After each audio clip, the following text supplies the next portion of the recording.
Hello class, my name is Megan Roy, and today I'm going to be discussing post-traumatic stress disorder, or PTSD.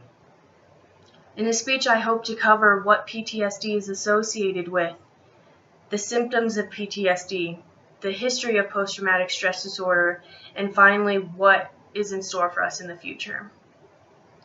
Post-traumatic stress disorder is an anxiety disorder that is developed when an individual is exposed to a very life-threatening situation. Some examples of this would be survivors of the Holocaust, individuals who have been involved in very bad vehicle accidents, victims of sexual assault, and finally we associate PTSD most commonly with combat veterans. If someone was to be experiencing PTSD, some of the symptoms that they may experience would be avoidance, re-experiencing the trauma, whether it would be in dreams or even in some cases flashbacks. They would also experience emotional and physical numbing. They would lose interest in things that they had once found very interesting, and they would also experience anger, anxiety, and in some cases depersonalization and derealization. The history of PTSD dates as far back as ancient Greece and ancient Egypt. It is annotated in their history that soldiers were experiencing some of the same symptoms that our current soldiers are experiencing today. PTSD was finally given its first name back in 1688. It was named nostalgia. The First World War had produced mass amounts of psychological casualties. The nature of trench warfare was detrimental as far as psychological casualties. As a result, physicians developed a more thorough screening process. It was believed that men of weak character were more subjected to this psychological breakdown. In the Second World War, even with their new thorough screening process, of the 800,000 men that had seen combat, 37% of them had been considered psychological casualties.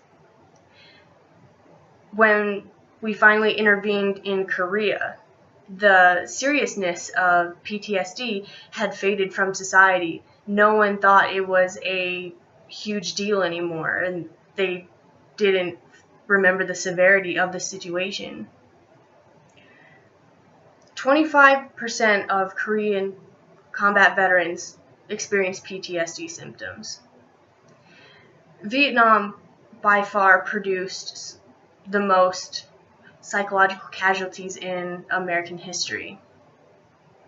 A survey was conducted to see with Vietnam veterans and it turned out that 33% of Vietnam combat veterans experienced PTSD symptoms at some point in their lives.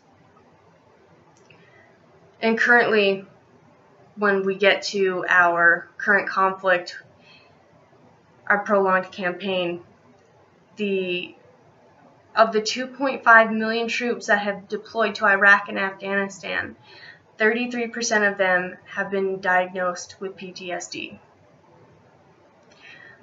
The problem of post-traumatic stress disorder will always be thrown upon us.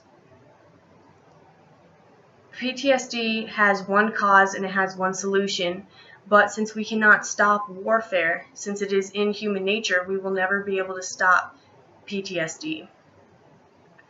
Post-traumatic stress disorder is a plague that has silently affected our country, our community, and our family for hundreds of years.